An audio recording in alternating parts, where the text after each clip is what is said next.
recording. Awesome, awesome.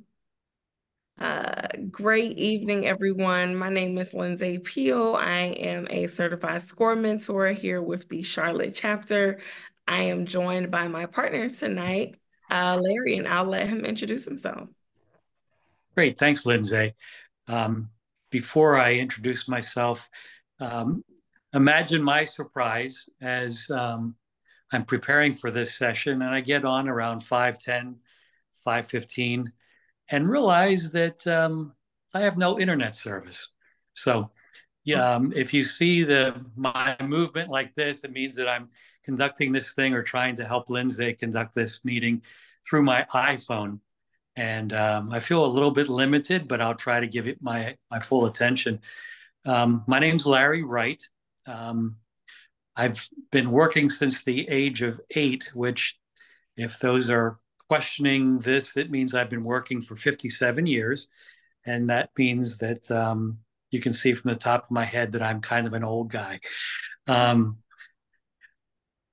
when I started work, I was a youngster and I worked all the way through college. And then I got into the corporate world.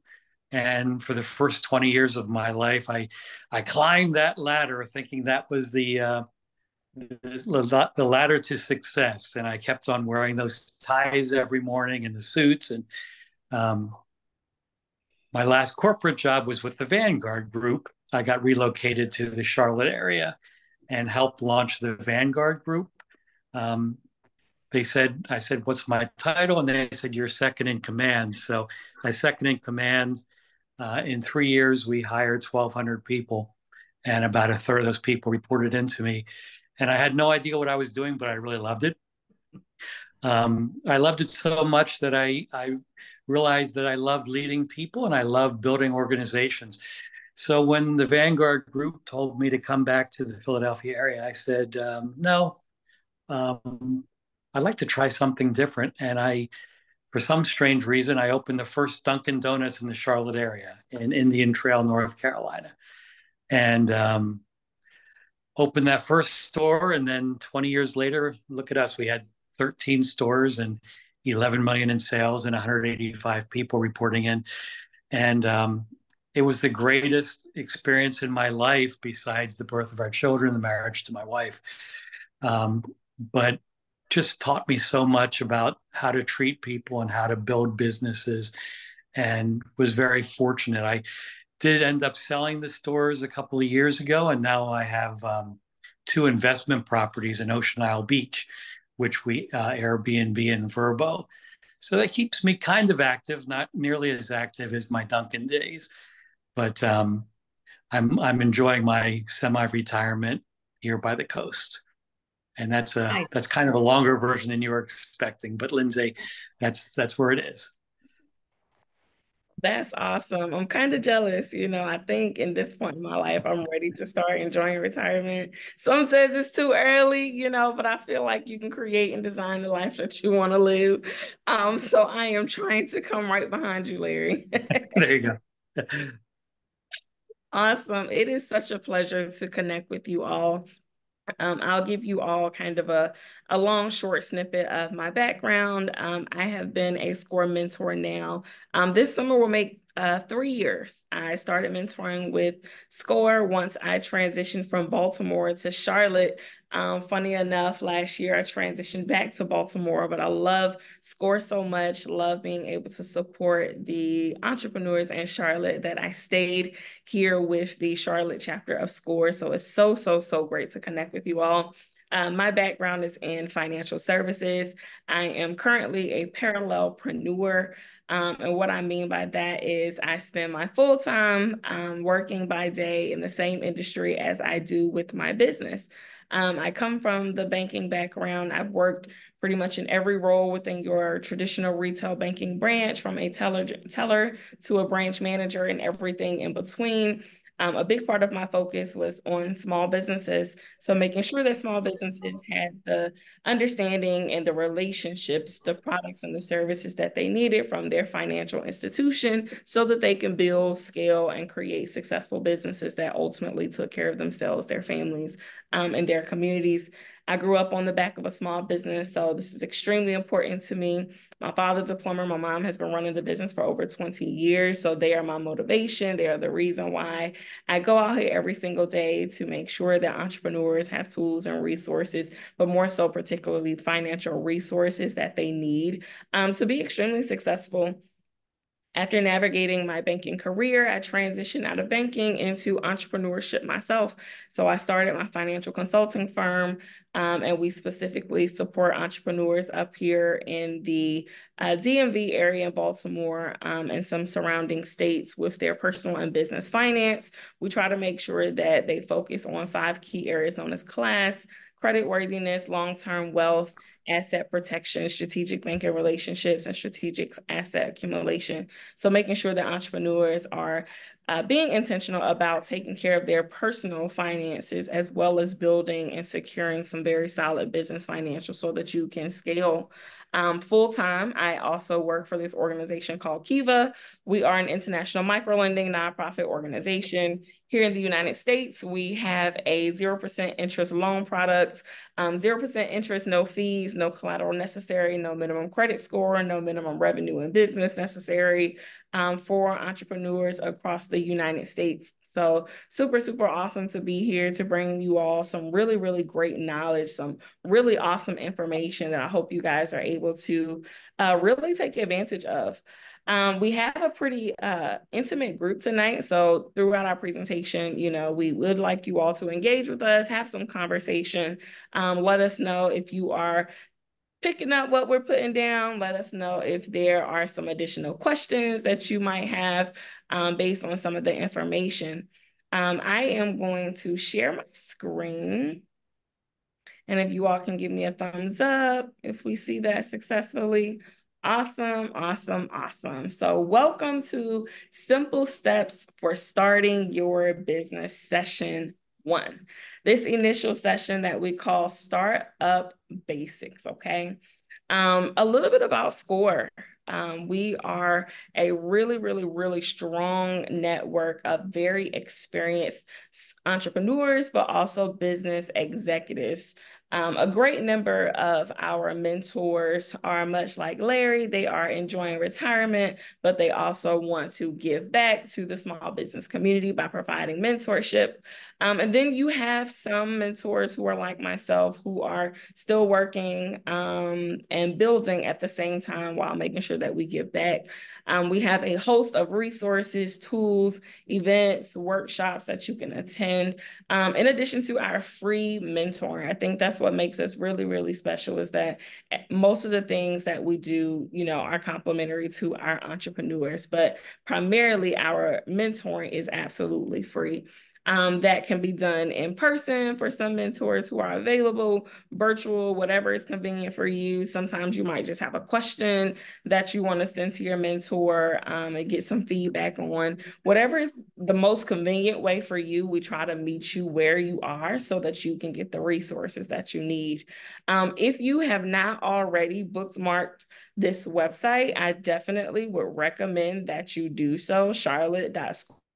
We're always, always, always posting some really great information, some really awesome content, and to subscribe to our newsletters. You do not want to miss the information that comes forth. It is super, super important, as you all, especially for some of you who are just now starting to think about business or just actually starting your business. You want to make sure that you are creating a hub, a repertoire of information and resource organizations that will be able to support you. SCORE will just be one avenue, right? It will be a very important vertical for you to utilize, but ultimately, in the grand scheme of small business resources that are out there, we want to be one of those lanes for you all. Eventually, we want you all to also be able to connect with a local SBDC chapter, potential Operation Hope partners, potential women's business centers, potential chambers of commerce. There are so many various business organizations and resource centers that are out there to help you grow your business. But start here with us. Bookmark this website.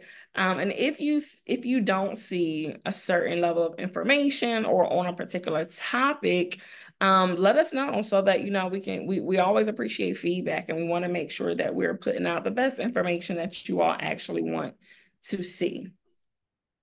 A little bit about our process roadmap, especially as the goal is for you all to participate in all 5 of our sessions. We have 5 sessions, and we built out this roadmap to also incorporate the one-on-one mentoring element. I'll just ask really quickly, who currently is here tonight and you already have a SCORE mentor? A few. I saw one. This is Carmen. I do. Carmen, okay. So I see a couple, but I also see a few who do not have a mentor as of yet, okay? If you do not have a mentor and you'd like to have a mentor, okay, go to our website and sign up for a mentorship, okay? It does not cost you anything, and it's going to be extremely complimentary to the rest of our sessions. This roadmap is kind of what we build out as a general idea. You do not have to implement one-on-one sessions in between every session. However, if that is something that you think you need or is interested in, or you feel like you need a mentor to help you implement the homework from each session, then we definitely recommend that you get one, especially because we want to give them to you. So you'll start with your startup basics. Ideally, if you have a mentor, you'll connect with them, or if you don't have a mentor, after this session would be a really, really great time to register for mentorship, and our intake team will be able to assign you to someone.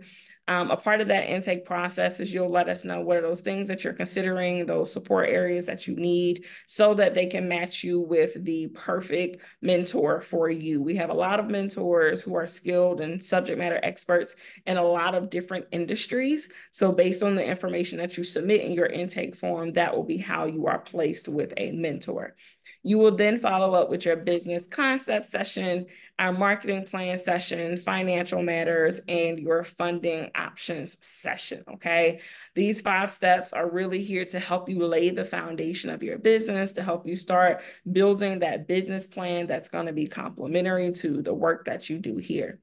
Any questions so far with the information that you've seen? Nope. No? Awesome.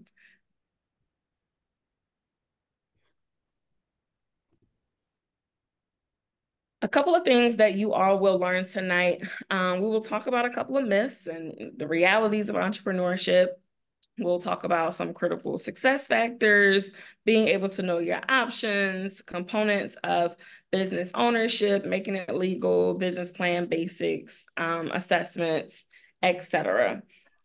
We always ask, for you to be present, be engaged if you can as much as possible. I know sometimes we're multitasking. We have lots of things to do. Sometimes we're taking care of the kids in the background, cooking dinner at the same time.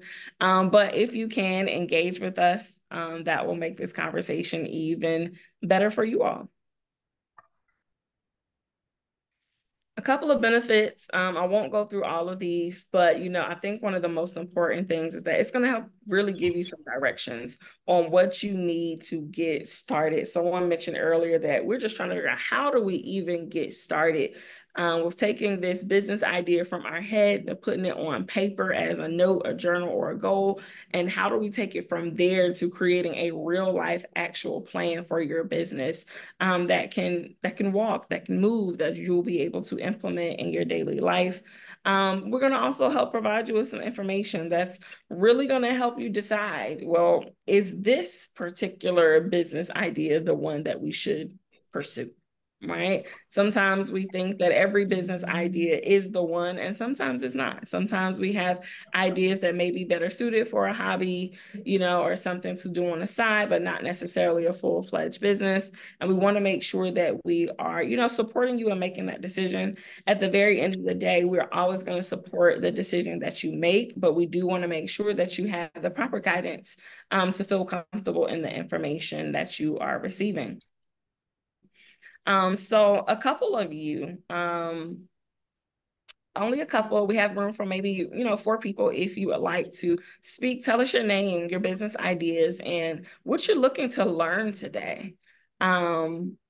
we won't call you out. You know, some of us might be introverts and we're a little shy, don't want to speak. But if you would like to speak, we definitely want to hold space for you all to introduce yourselves. Okay, I'll be the first to go. Okay. I've been driving trying to make it home so I could talk. Um, my name is Bridget Sweeney, and I am currently in financial services. My business idea, I really want to transition away from this.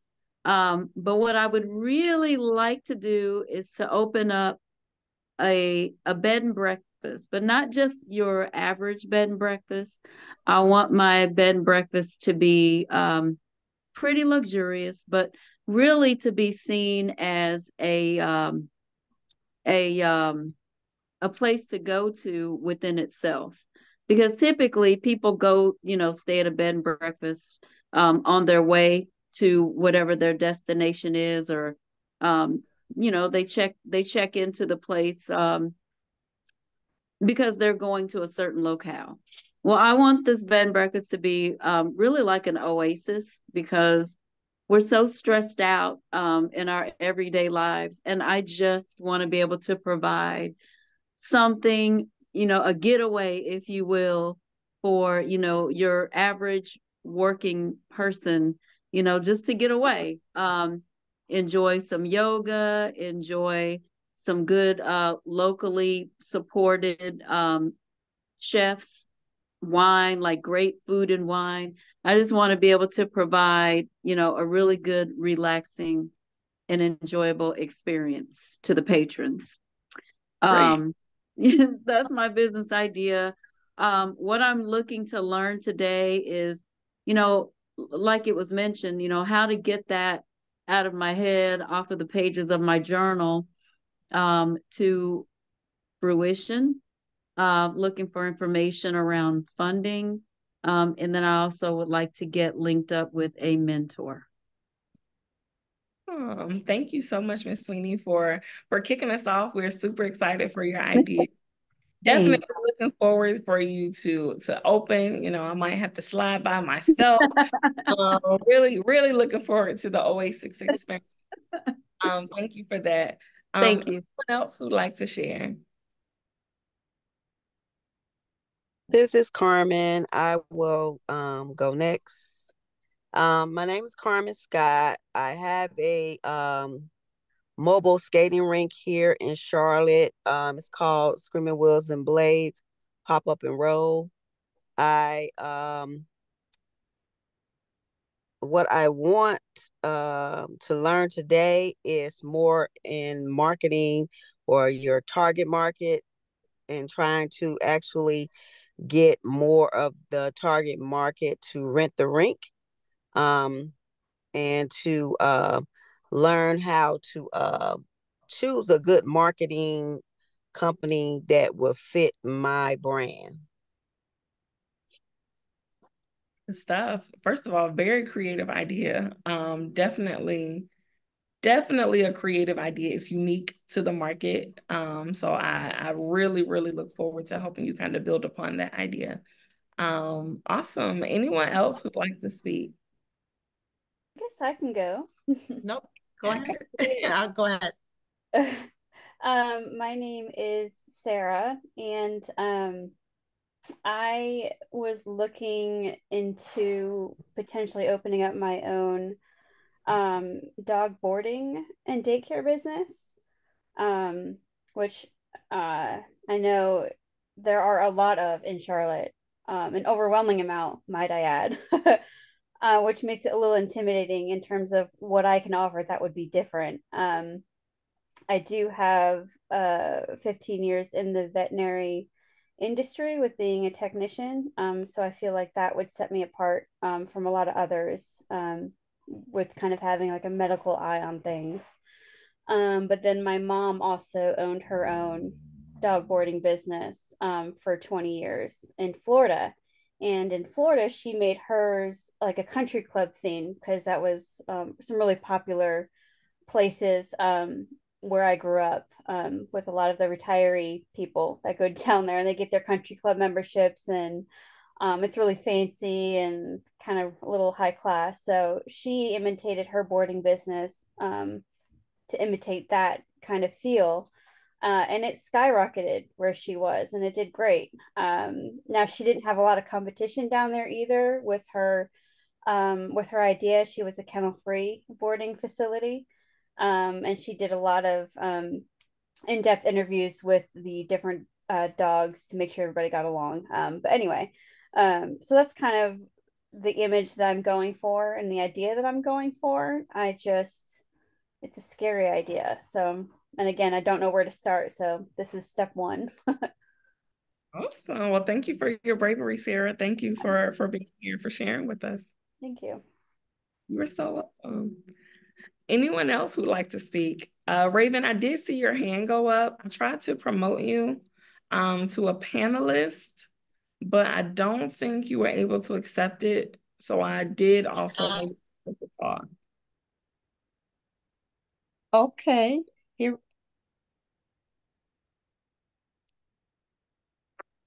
Perfect. I think we can hear. And then There we'll we go. back to you, Ms. Davidson. Yes, ma'am. Hello, everyone. Hello. I'm Hi. very happy to be here. I'm Raven Robinson, owner of Allure Events. I've been working in this industry since 2009. I was in New York, came into Charlotte 2011, and I've lost 2 jobs and I'm over it. I am ready to take my business and run. Well, we're ready to run with you. We are ready to run with you. Thank you for sharing. Thank you. Yeah, it's interesting, Lindsay. To me, if you enter SCORE with a dream and a passion, then really what a mentor's role, I believe, is to kind of bring you down to reality and help you with the basics like a business plan and some of the essentials to put your dream into reality, or at least move it toward that goal.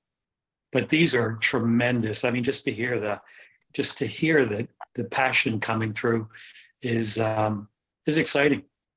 And I wish you all well with whatever your passion is. Thank you. You're welcome. I'm gonna go back to you, Rashonda. Okay. Um, hey there, everyone.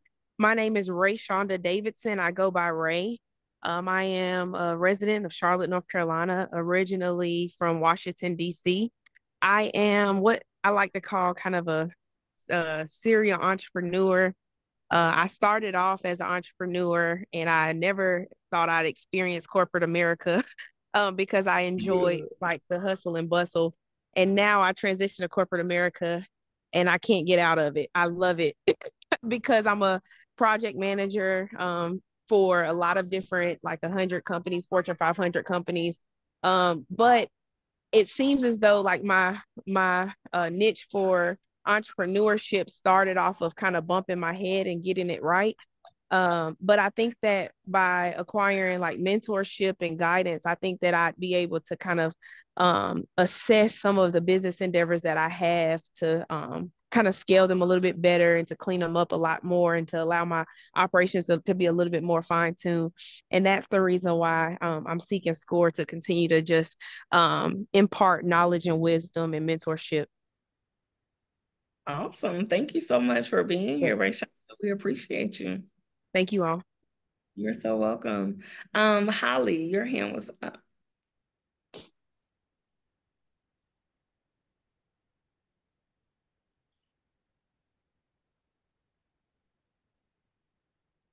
No pressure. I saw your hand up before we promoted you, so I wanted to create space for you.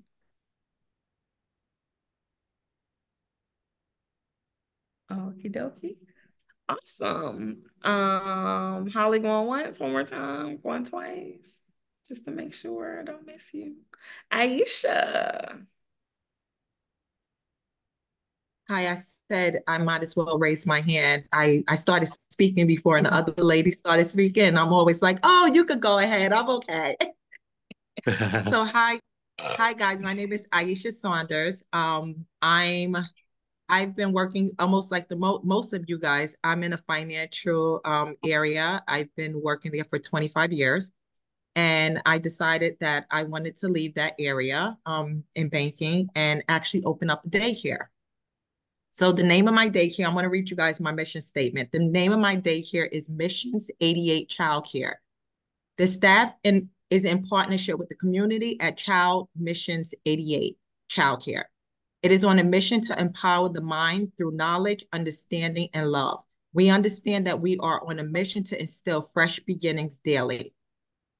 So what I want to learn from SCORE, which I took so many different other classes, and I think this is the first class that I took SCORE, but I'm looking for financial resources, of course. And then just knowing how to go through the business because I found a facility, but now I'm going through like the lease terms with a real estate agent. And this will be my first day here, but I'm excited and I'm passionate about it. So That's awesome. Super exciting. We always need proper care for our babies. So, great. Super excited for you.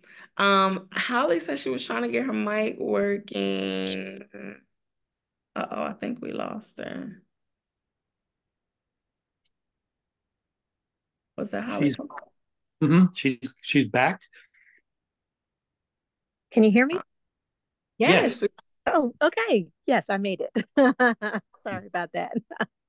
My name is Holly Seward, and I currently live in New Jersey, and I have my own event planning and travel planning business. And I'm looking to relocate to the Charlotte area later this year. And so, primarily, I would like to learn what the steps are in getting my business registered and starting fresh down there. I started with back in 2005 with my event planning business. And then over the course of time, I added travel planning services to my roster of things to do. But what I'd like to do once I relocate is kind of rebrand them into one company, since one kind of was an afterthought based on the trends of the industry.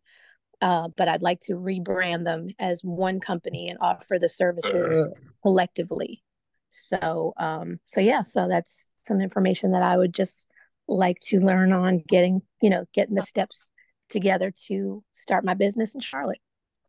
Awesome. Well, welcome, Holly. Charlotte is going to be very happy to have you. It's definitely going to be a transition from New Jersey to Charlotte, but I think you're going to love it if you're looking for a slower pace, if you're looking for fresher air, really nice people. I am. I'm looking for all of those things. So yes, I'm ready. So you are going to be in the perfect place. Okay, great. Awesome. Thank you all so much who volunteered to introduce yourself. It takes a level of bravery to be able to speak in front of groups of people. But this is great practice because I always say as a business owner, it is your duty to be your walking brand. You have to be very intentional all the time to tell people about yourself. Even if your services are the best services in town, if no one knows, then we can't sell anything. So, this was a great start for some of you all. I would definitely encourage everyone to come up with, work on, refine your elevator pitch. Being able to create, as my friend Quinn Conyers would say, your verbal business card.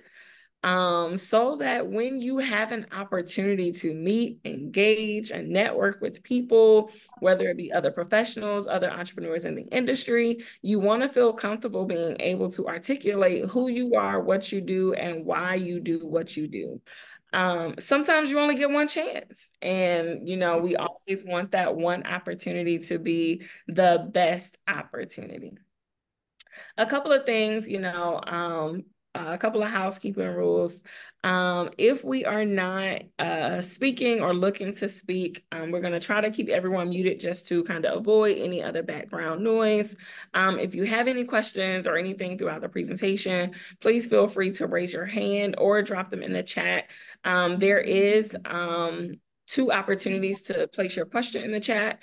You can drop it in the actual chat with everyone in it, or you can drop it in your Q&A section, okay? If you put it in the Q&A section, we won't lose it, and we'll be able to address it throughout the class.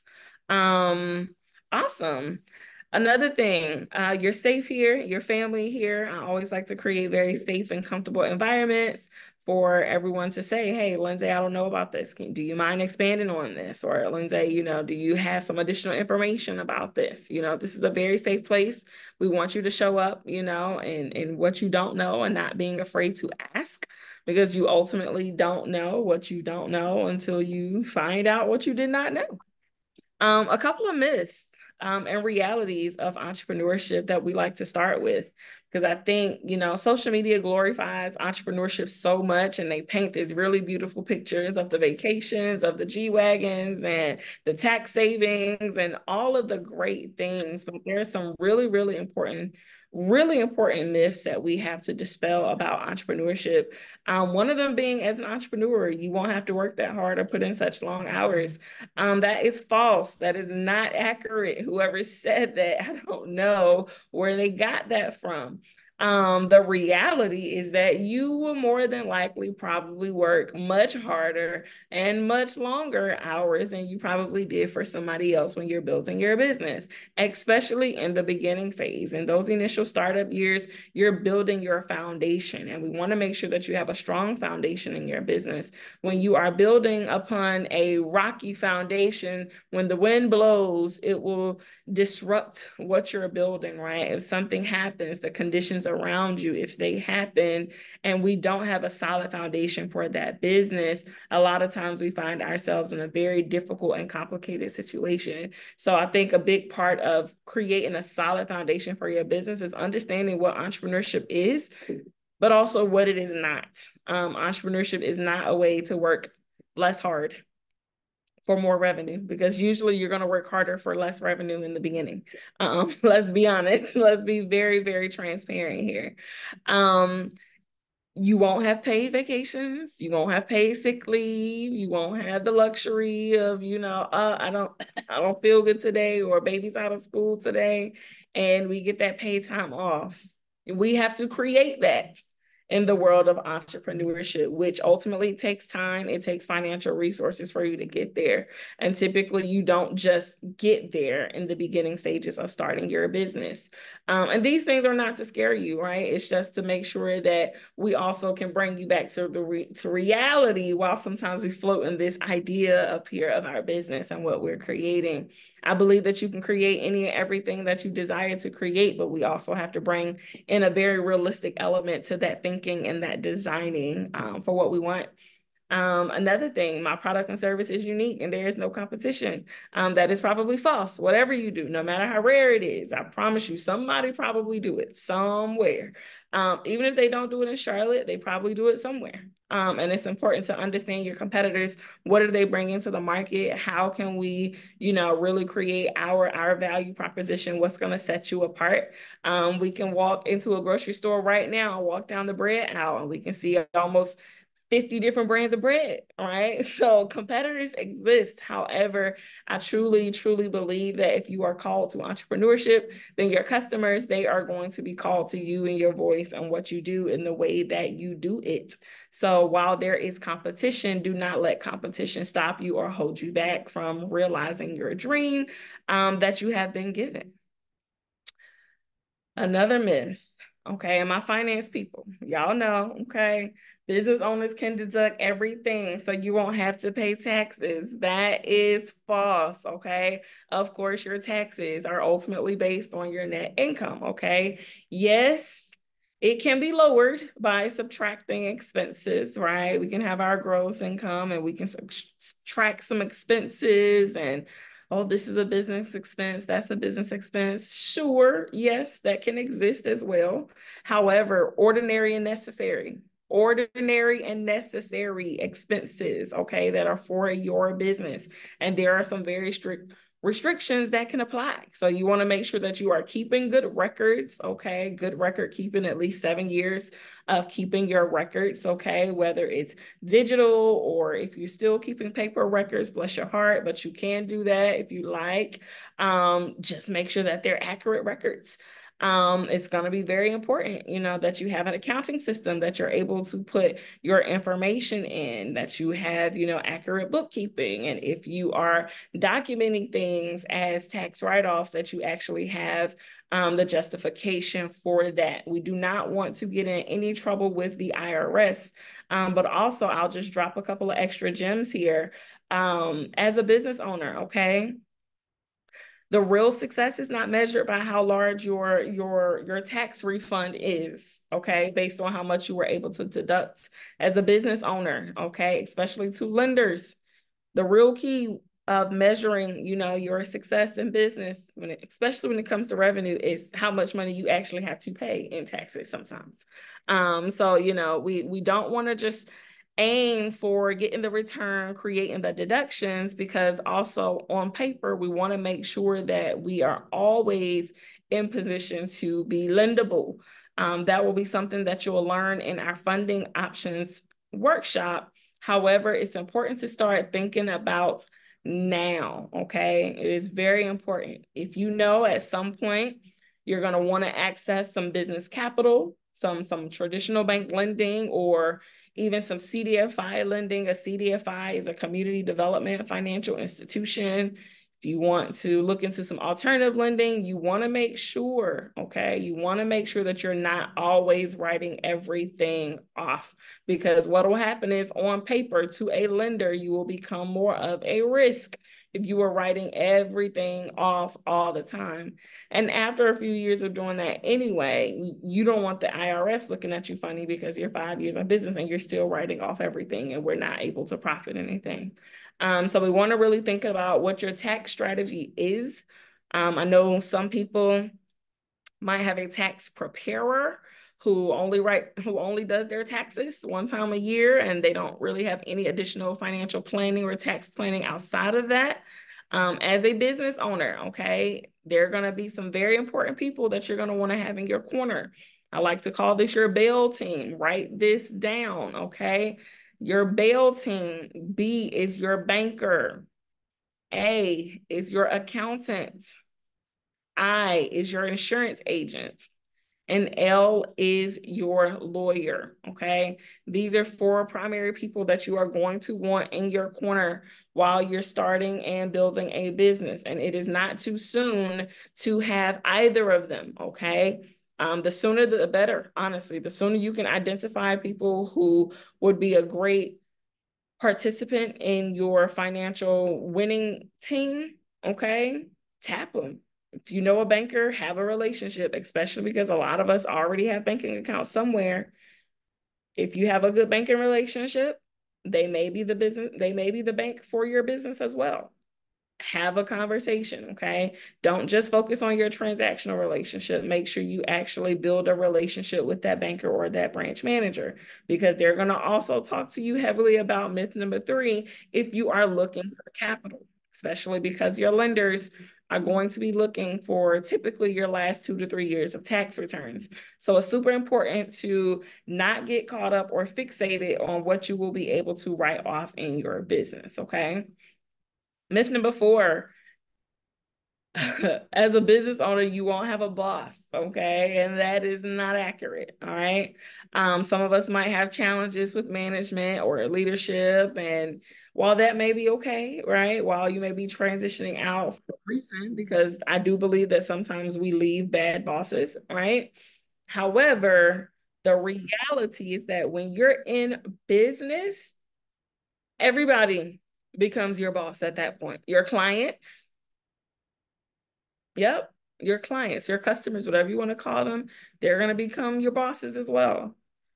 Your team, your employees that you hire, At some point, they're going to become your bosses. And why I say that is because you're going to have to satisfy all of these people. Their feedback matters. It's not just, this is my business, this is the way that I do things, and that is it. No, because then we won't have anybody to patronize that business or anyone to work in that business. And that is not what you want. Okay. So remember that. So if you're running away from the thought of having to be, told what to do or strongly recommended what to do or what people like, you might want to get used to it over here. Okay. You'll be making adjustments often based off of the feedback of your clients, off your team, and even your stakeholders if you have people who are invested in your business. Okay. You also will be accountable to the government, local, state, and federal, investors, suppliers, vendors, creditors. They will all kind of still be your bosses in a sense. So I don't want you to fixate on that. Another one, which is probably a big one, is that business owners get to do whatever they want to do. That's not true. For a while, you become almost the as the CEO, you become the chief everything officer, because typically when you start, you're your chief marketing officer, you are your chief tech officer, you are your chief financial officer, you are your chief creative officer, all of the things in the business, typically you start off being. So you don't just get the freedoms of just doing whatever you want to do. You do what you have to do to make sure that you can create a solid foundation for your business. And so that business can be successful.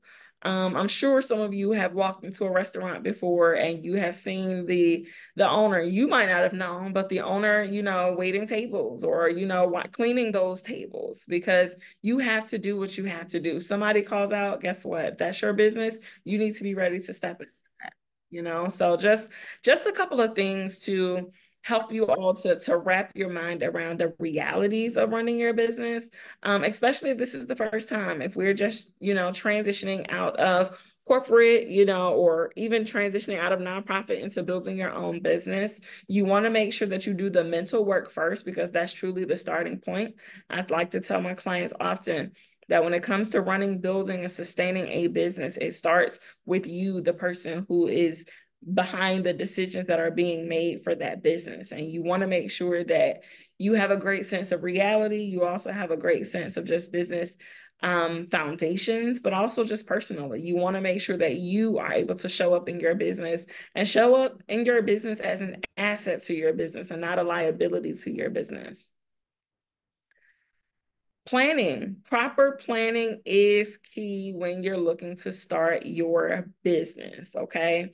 One of the largest realities in business ownership, it's not fun to see, but it's very real, is that 24% of businesses fail within the first 2 years. It's a very hard reality, but it's also very real. It happens very, very regularly. I'm sure you all have seen, you've driven by a place where, oh, they just opened up a couple of months ago, and then you might see a closure. It happens, okay? According to data from the Bureau of Labor Statistics, only about 76% of new businesses are successful after 2 years, okay? It takes intentionality, it takes grit, it takes resilience, it takes optimism, right? It also takes strategy. You have to plan, you have to plan, you have to plan. We can't just take an idea and just run with it without doing the proper work to plan for that business. Before I move forward, Aisha, I did see your hands up. I want to make sure that we create space for your question.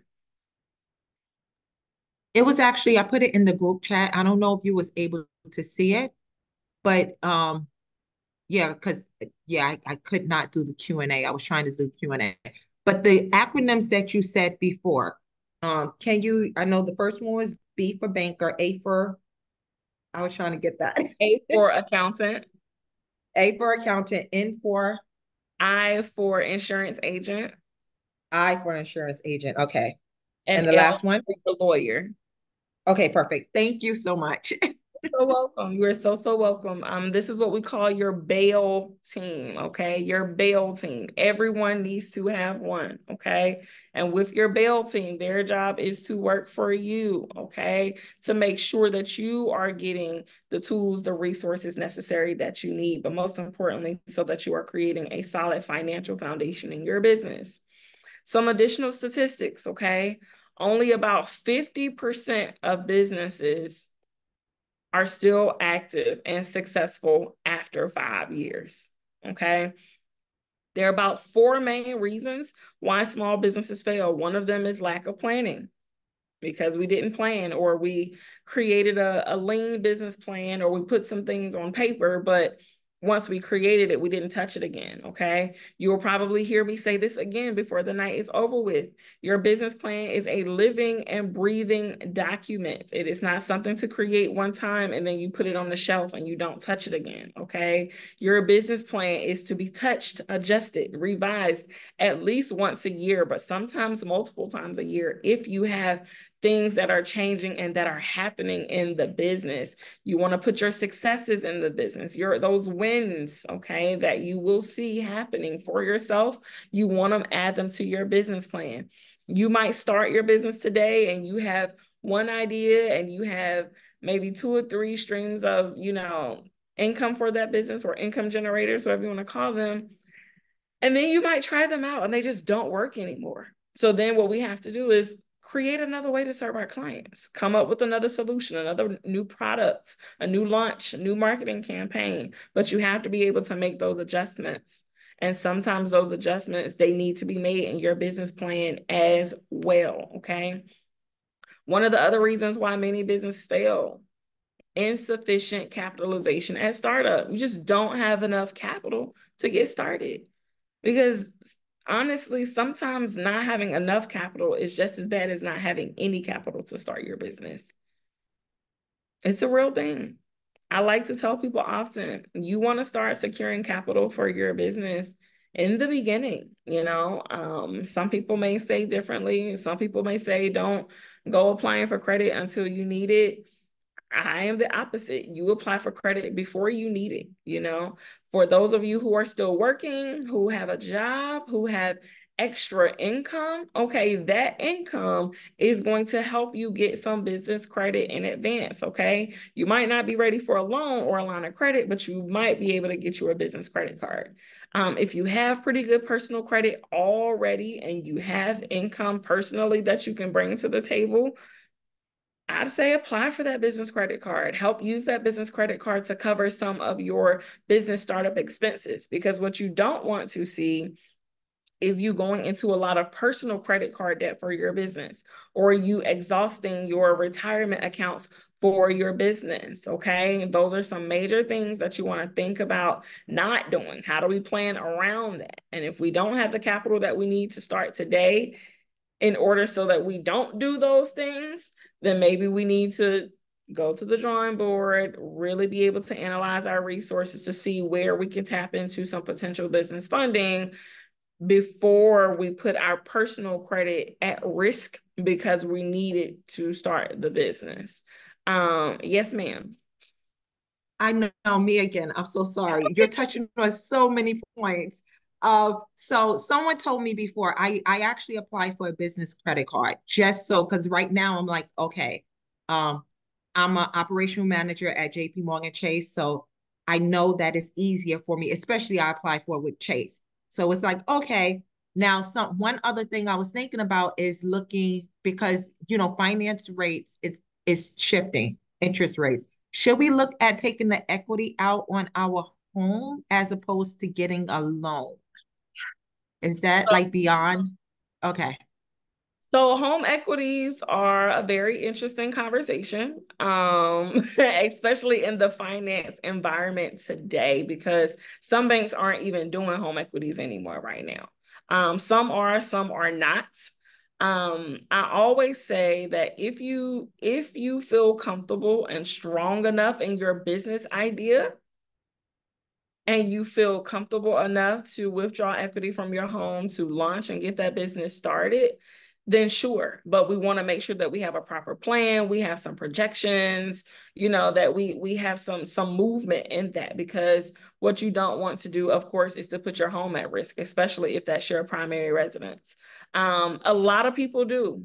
A lot of people do, don't get me wrong, but you don't do that for an idea I'm kind of confident in, or something, maybe it's going to work. If you're going to get some equity from your home for this business, then we want to make sure that we are ready. We're going all in for the success of this business. So you can, but I like to say, let's make sure you're ready for that first.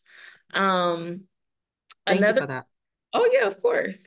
But I definitely agree with applying for a business credit card. It can really, honestly, guys, it can save you a lot of headache on the back end after you started your business, because when we think about a website, when we think about an email domain, when we think about, you know, literally just establishing your business with the state, right? That costs money. Typically what I see happening is that people are racking up these expenses on their personal credit cards. And then what's happening? That credit utilization is going up. And then what's also happening, sometimes that credit score start going down just a little bit. And sometimes it's only just a little bit at first. It's just a little bit at first. And then now we're 6 months into planning this business. We're a couple $1,000s in. Don't let you have to buy inventory and products. And now all of this is on our personal credit card. And now our credit score has started to drop because the utilization is also going up. You want to absolutely think about, how are you going to fund your business? And as the business owner, okay, if you own 25% more interest in that business, you are typically going to be a personal guarantor for that business. You want to make sure that you are protecting your personal credit at all costs. If you only walk away with one thing today, I want that one thing to be, Lindsay said, I need to always make sure that I am taking care of my personal credit, my personal finances in general, okay? Because sometimes even your personal financial situation can make or break the success of your business. Because if your personal finances are not in place, and then we need the capital for the business, and then we can't get that, we're in trouble. So you want to make sure that you're always thinking about that at all costs. I know the social media girlies and influencers are out there telling you, oh, get your LLC. Don't worry about your personal credit. You can get this business credit. Listen, there are some truths to some things, okay? But they never give you the full truth, okay? Yes, you can create vendor trade line relationships, et cetera. And this is not our funding class, but it's just important in the beginning, because I don't want y'all to go through this and now we buying stuff and we establishing this and then we're putting ourselves in a situation. Yes, sometimes that is accurate. There are some institutions that you can start accessing capital with where your personal credit is not the only factor. It might be a factor, but it might not be the only factor. However, when you think about sustainability and success and access to the best lenders, then you want to make sure that you are in a good situation. Because when you're not, sometimes you can get capital, but you're always going to pay more for that capital when your personal finances are not intact. A couple of other reasons why businesses sometimes fail: mismanagement of cash flow. Okay. Once we start making money, we have to properly manage it from the beginning. Okay. From the beginning, you want to manage those expenses, manage that income well. Okay. I will never recommend just go quit your job today, start your business tomorrow, right? Because what happens is, and if you did that, right, it's okay, right? It's okay. We can work it out. We can figure out the best way to make sure that you can be financially sustainable while you're building this business. But a couple of things that you want to think about, Miss Sweeney is over there getting cute. I'm sorry, girl, you got me with the hair flip behind her ear. Real cute. She don't even hear me. But a couple of things that you want to think about really in advance, you know, is separating those business transactions from your personal transactions. Do we have a separate business bank account? You know, how are we managing those small things? It starts there, because a lot of times the mismanagement, when we don't start the business with proper financial management and financial literacy in mind from the beginning, a lot of times we find ourselves trying to recover on the back end once things have happened. And I want all of you all to be able to start your businesses on a good foot. I want you to start your businesses financially confident in your ability to start your business. And even if that means, you know, you might have to stick it out at that job for a couple of more months while you are building up your capital to prepare for the business, that's okay. It's okay. It's all right. Because what you don't want is to be personally financially stressed, and then you're putting a super strain on your business to be successful because you need that income to take care of yourself. Because when your business first starts making money, that money is not yours. That is your business's money, and your business needs to be able to use its own income to take care of itself. Your business will have overhead expenses that the business needs to be able to take care of and to manage itself, okay, aside from you. I like to say, look at your business as a separate entity, okay? Almost like a married couple. Yes, you are coming together as one. Yes, technically that is your business. However, the reality is that there are still two financial pictures that both of those entities have. Your business will have its own financial structure and portfolio. You will have your own structure and financial portfolio. What one of you all do will directly impact the next one. If your business is not successful, if we don't have income coming in, it's going to impact you personally, especially if your business is your main source of income.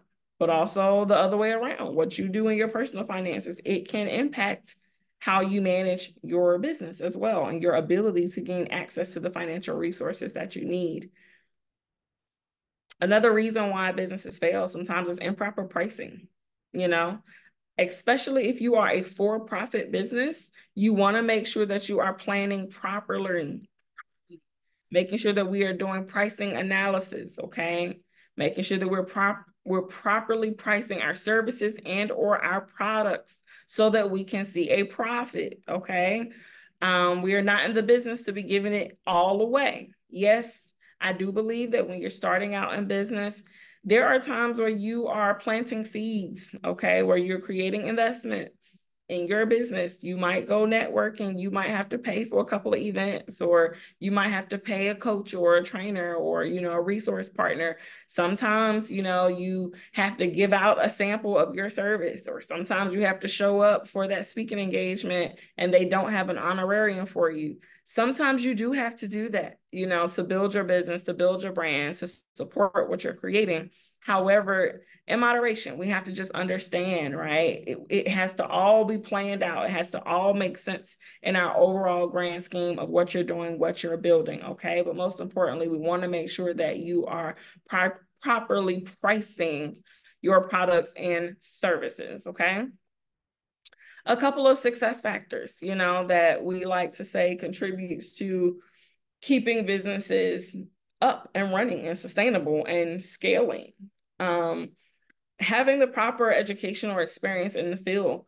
And when we say education, no, I'm not saying that you have to have a degree in what it is that you're doing, but you want to have some line of education. Do you have certifications? Have you attended trainings that you can add to your resume on your belt, right? Do you know what you're doing, right? In this field, in this industry per se. Sometimes we transition completely from what we've been doing for years into something different, because we might be good at it, right? But you want to be good at it and you want to be knowledgeable and educated, because I like to take everything back to funding, because at some point your business is going to need funding. Lenders also look at that. What type of education or experience do you have in this particular business? Okay. They want to see who is the management team for this particular business. What experience do you guys have in the field? So that is important. If you are breaking into a new industry, okay, I recommend everyone sign up for some classes, some training, some certification, because ultimately the more you learn can mean the more you earn, okay? No, I'm not saying we need to go back and get degrees. That's not what I'm saying, but you want to be intentional about being a forever learner as a business owner, okay?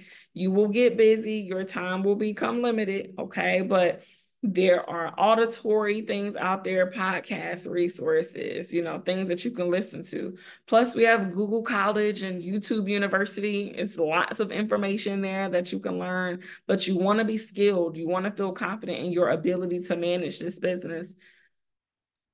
Even if you've been in an industry, for years, for decades, and then you want to start a business in it, you still want to get some business knowledge and experience, okay?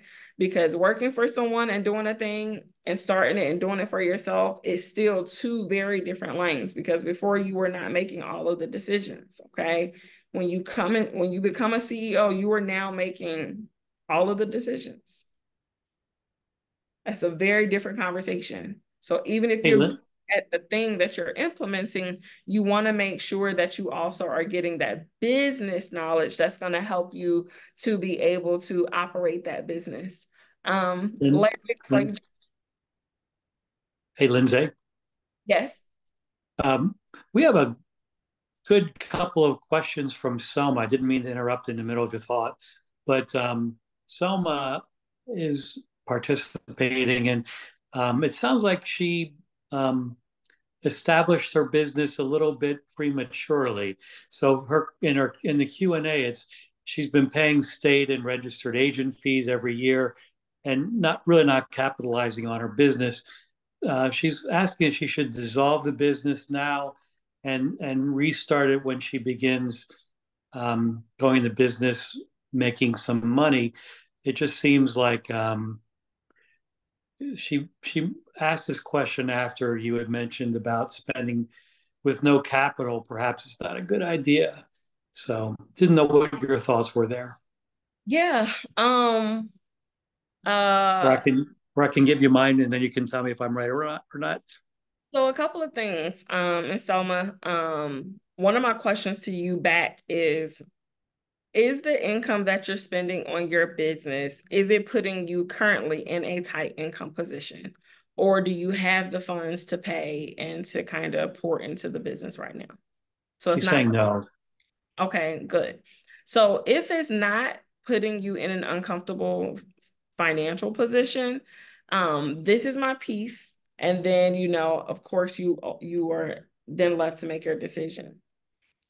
There's a such thing called time in business, right? That is also going to become important to you. It might not be super relevant today, but it's going to be important because at some point you're going to apply for business credit, okay?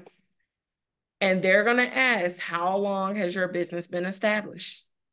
What will happen for you, right? Fortunately, before you even started the business, you created your entity. So what are you going to put on that loan application? You're going to put that date that you actually started that entity. Even if you were not revenue producing for the first couple of years, you still get to utilize that date. Now, if you dissolve it and you restart it and then you apply, it looks like you're applying under a brand new entity.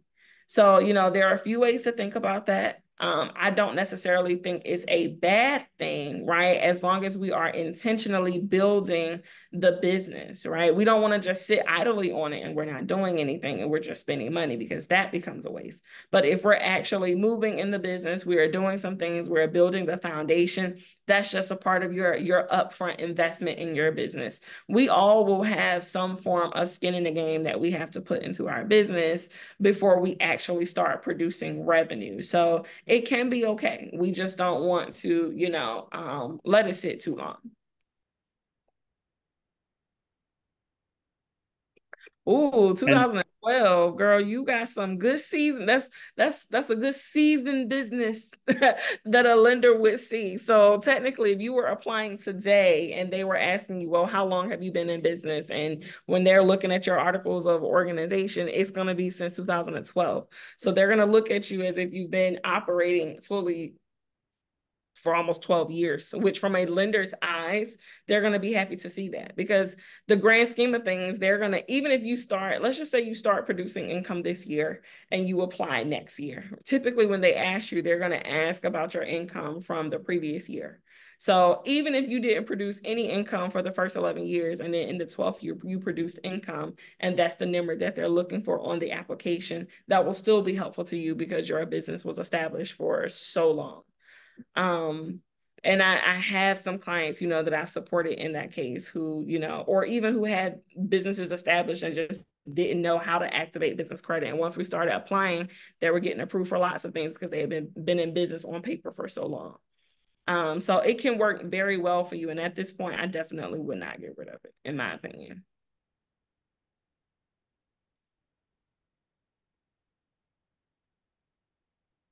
Awesome. Great.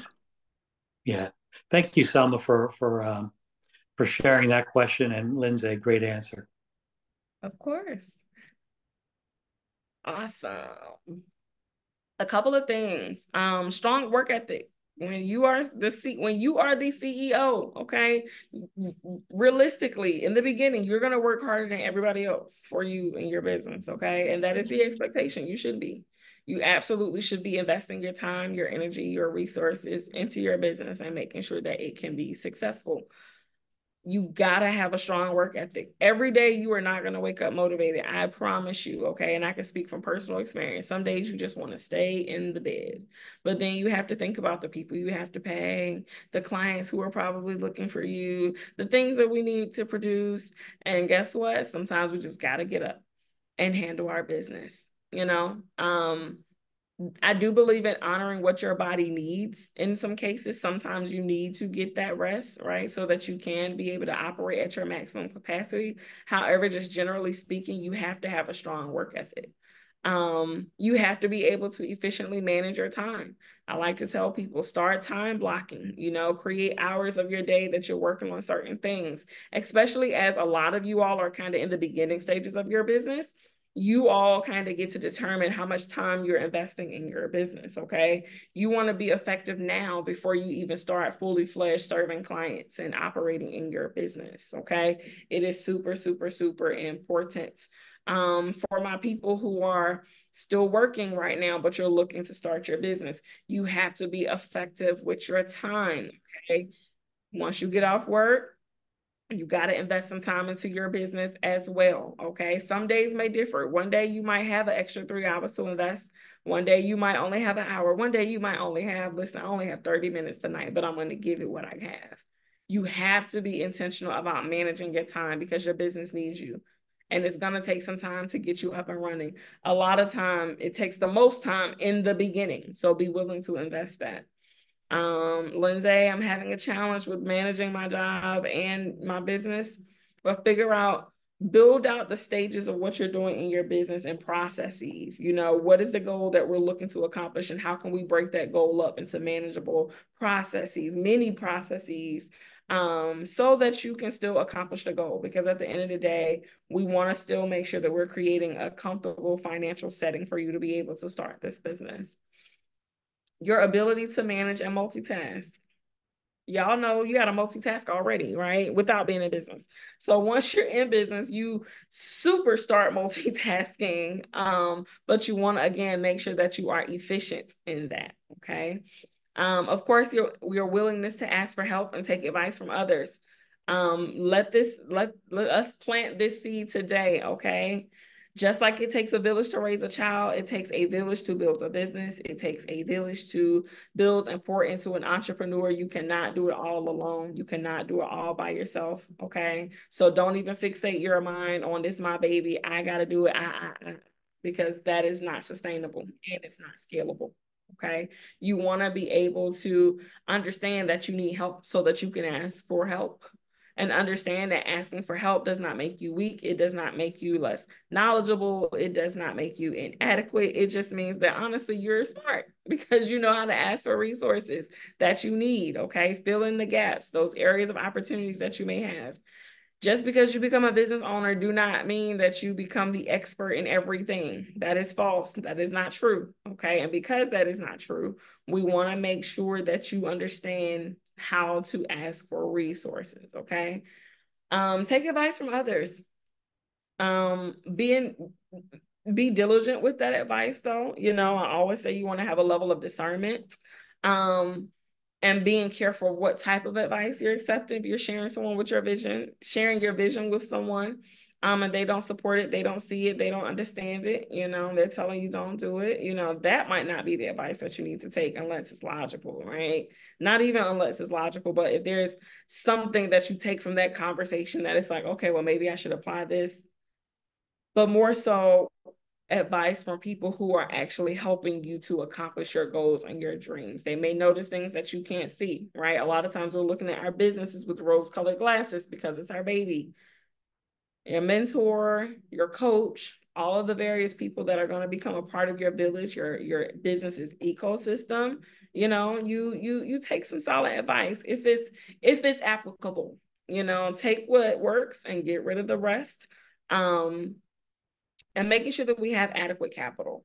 That's a very serious thing because you don't want to put yourself, your financial future, and your family's financial stability at risk for starting your business. You know, yes, being in business is risky in general. Yes, sometimes we have to take risks, right? But you want to be intentional about that capital and what your needs are.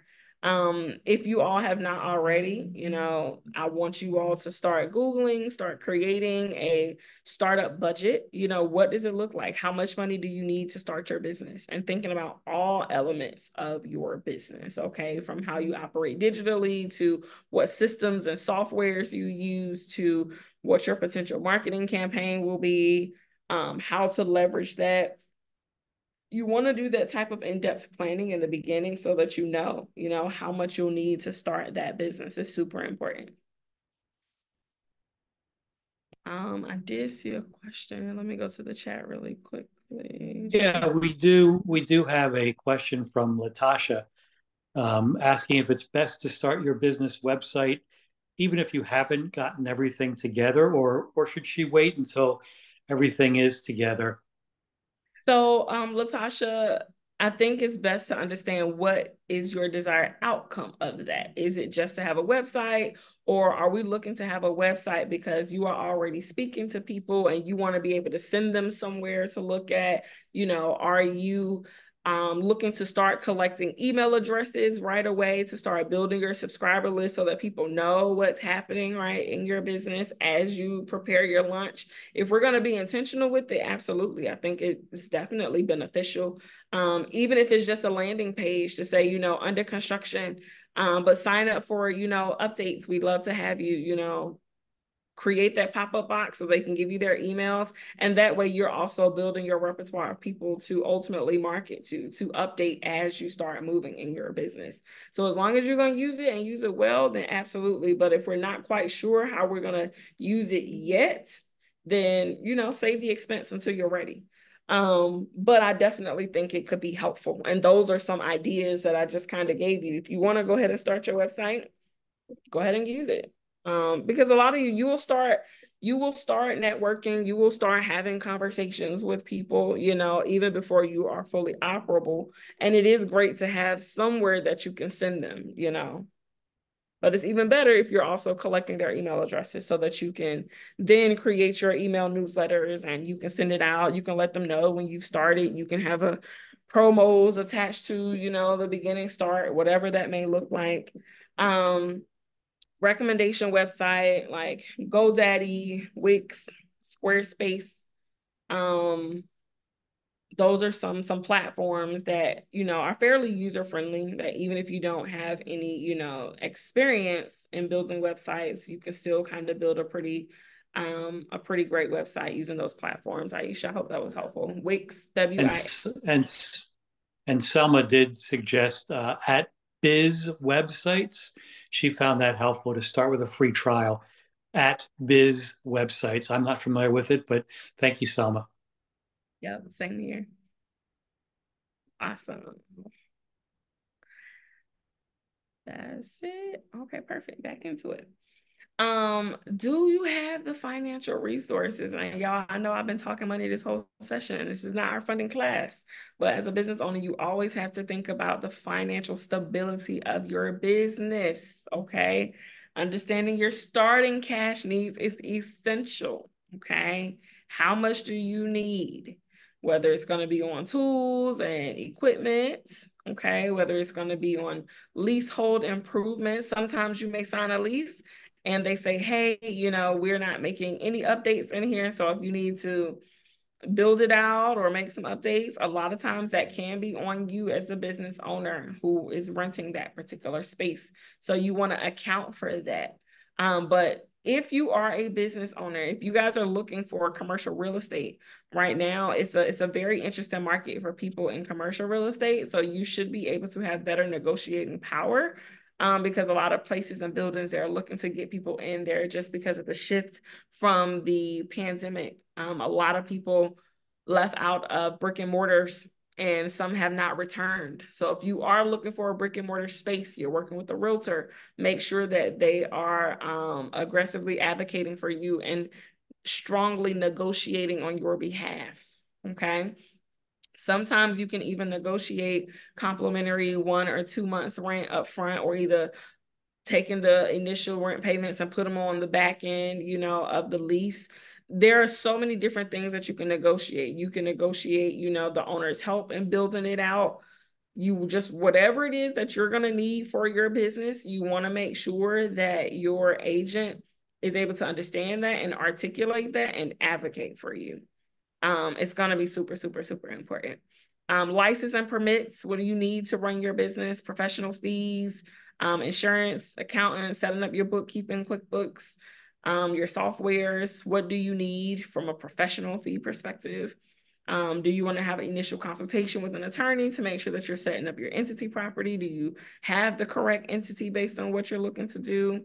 Initial inventory, working capital reserve fund. Do we have some funds just aside so that we can make sure that we have some operating funds while we're building the business, especially because realistically speaking, you spend more money in business before you are paid it back in the beginning. So do you have some extra funds that can help sustain you before you actually become revenue producing? We absolutely have to think about those things so that we're comfortable in this transition. And again, this information is not to scare you, okay? This information is to make sure that you have a very realistic view on what is needed to build, create, operate, and maintain a successful business.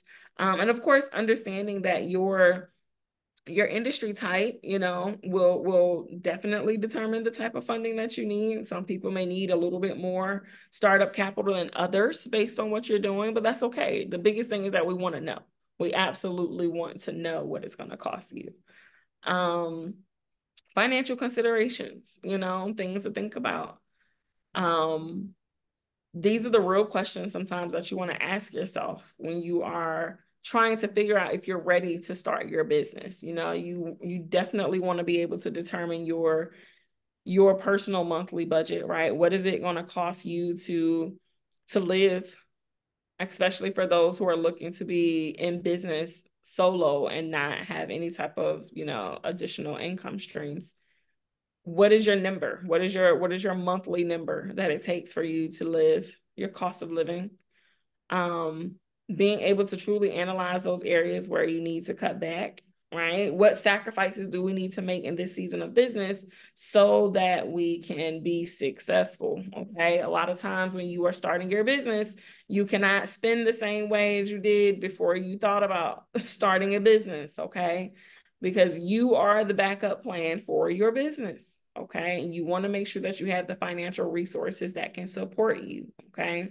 You want to make sure, especially upfront, can you sustain yourself while you are starting this business? If you are starting the business and you already are not sustaining yourself, then we want to figure out where are those loopholes, where's the area of opportunity that we need to address.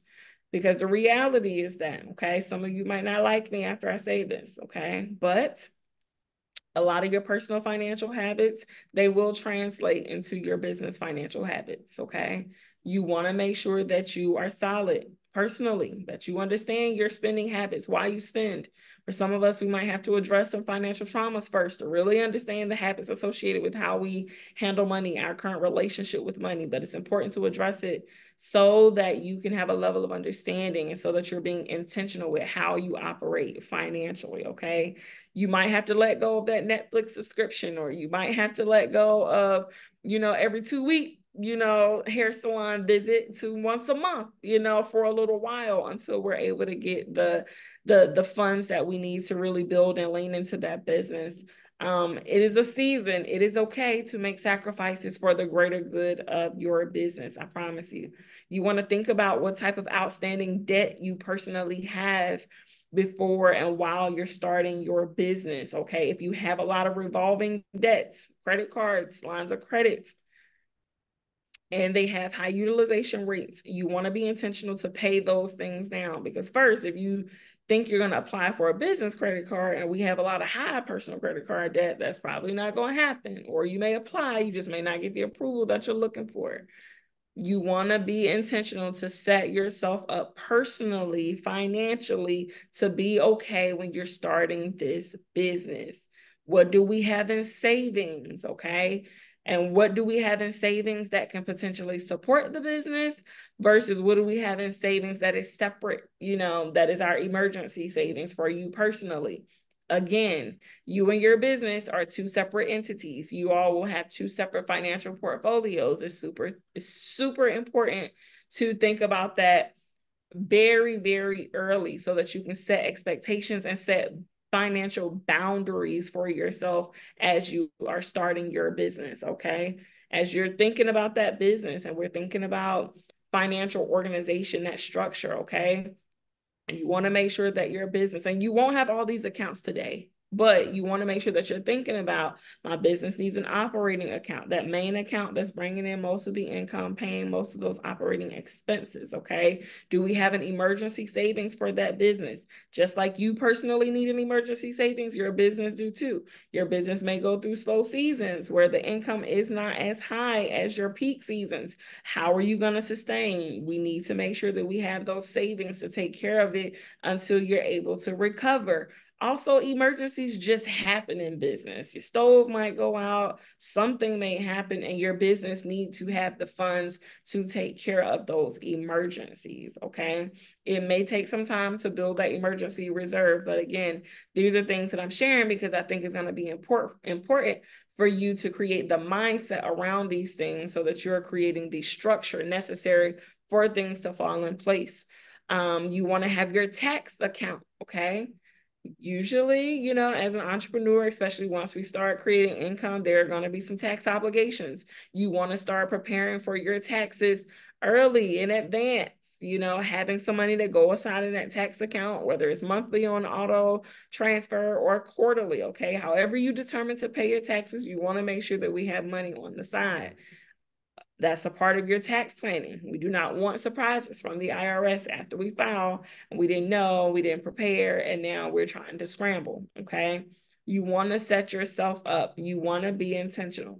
You want to think about these things personally for yourself, but you want to also think about how we need to set up the proper vehicles for your business's finances to be successful. I believe in very intentional financial structure, okay, so that you can build upon those verticals successfully. I see some notes in the chat. Yeah, I'll just recap a chat from Dana.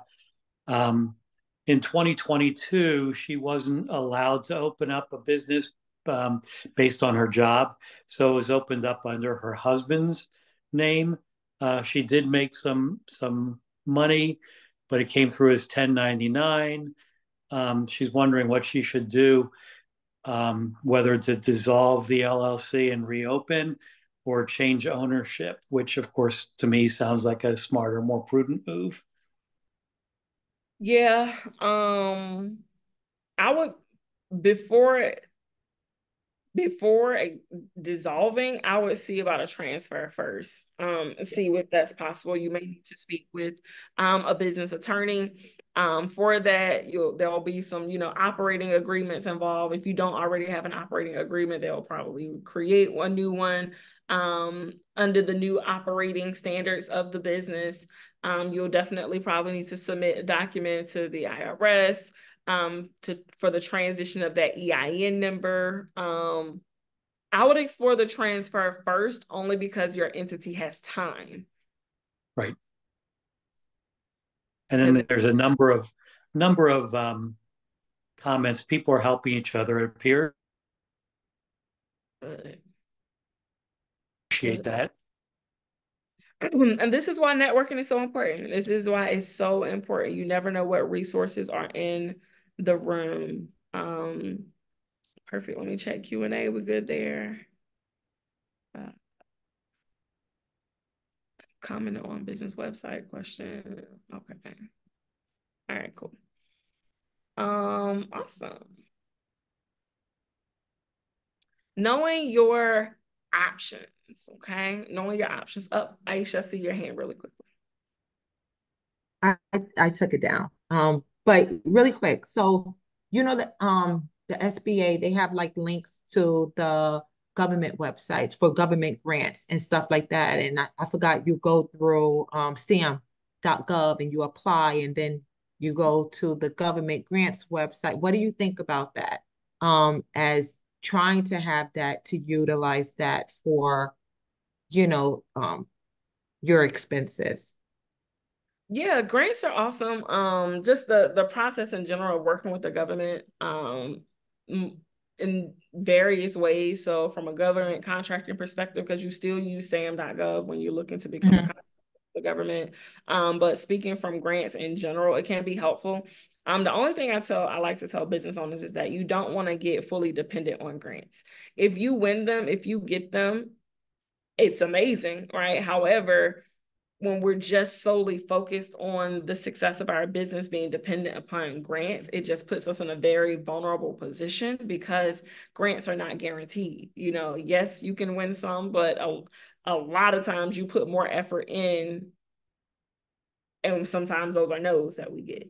So you want your grant to be in addition to versus the only part of your plan. If that makes sense. And Aisha, Dana asked in the chat too, how are you able to find your realtors? Carmen. I'm sorry. Oh, look at me. They asked me a question. I feel special.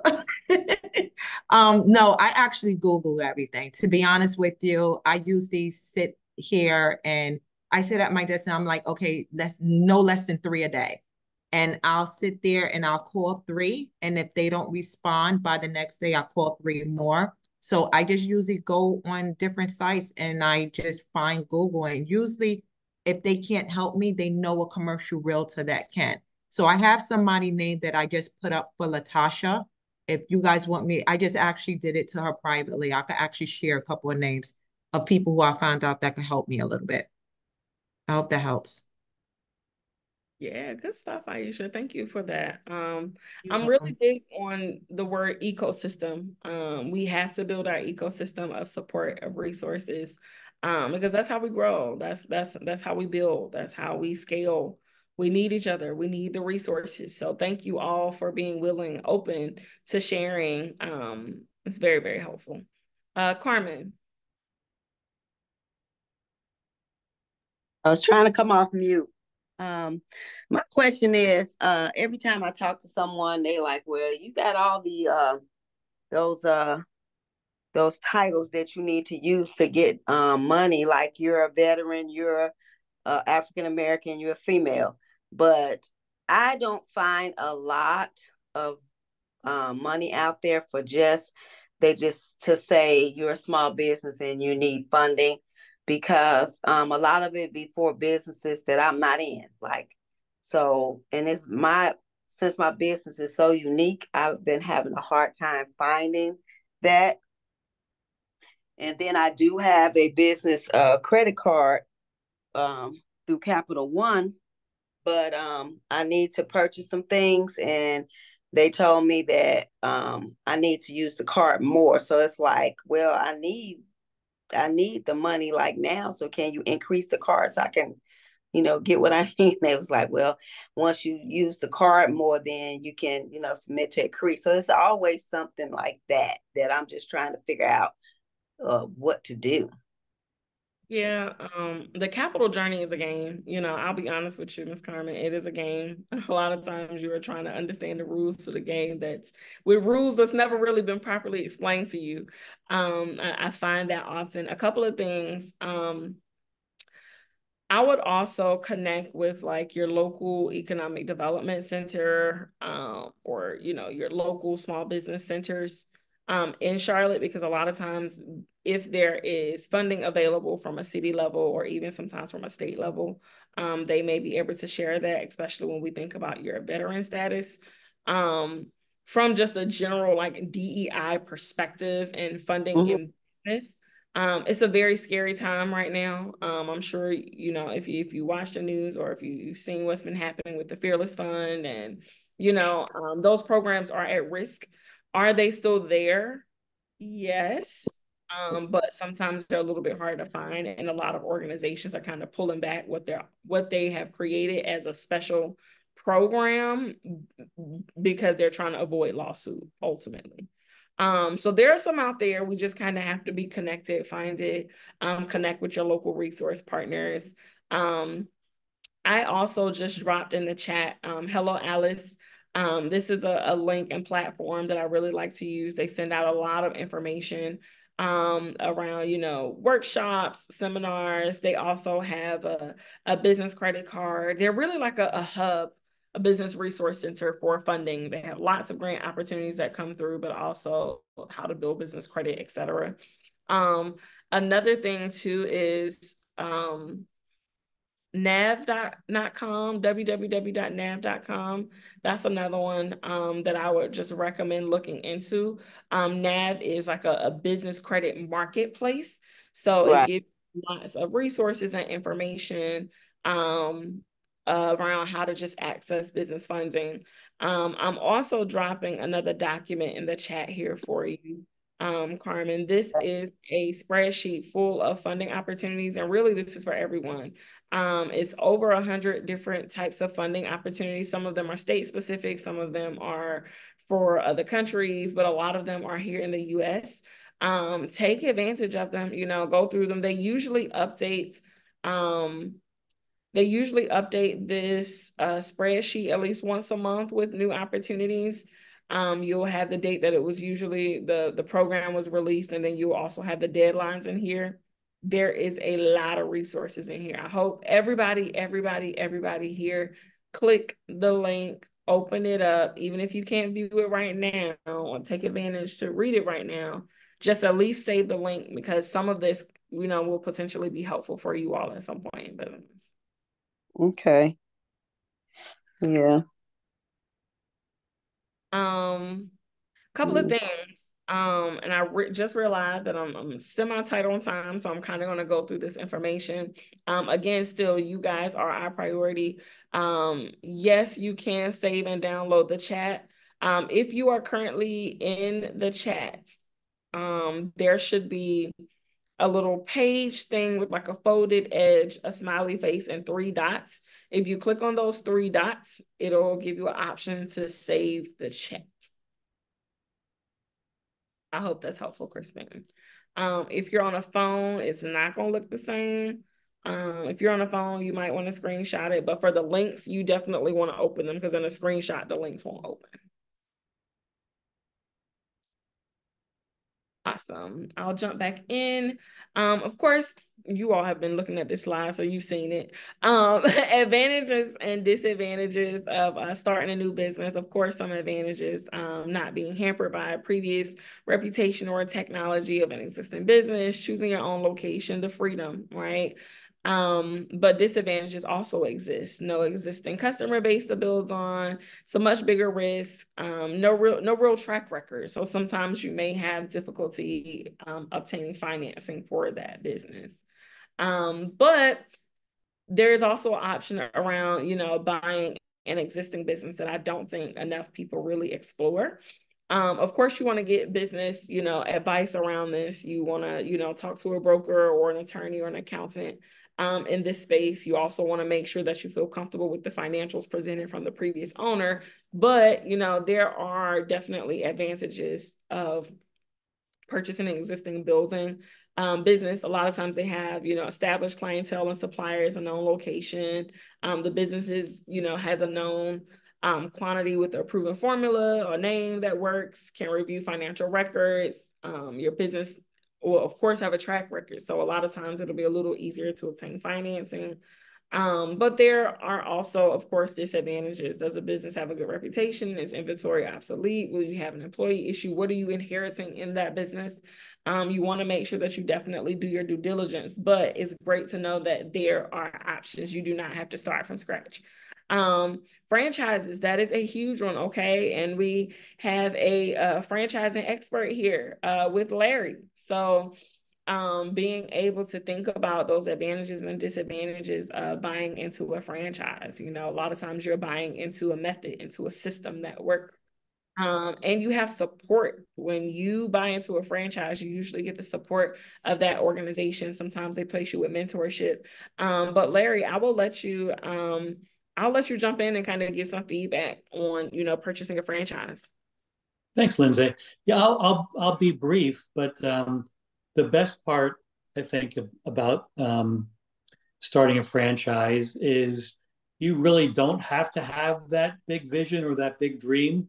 I just wanted to be in charge of a company, and I didn't have an idea.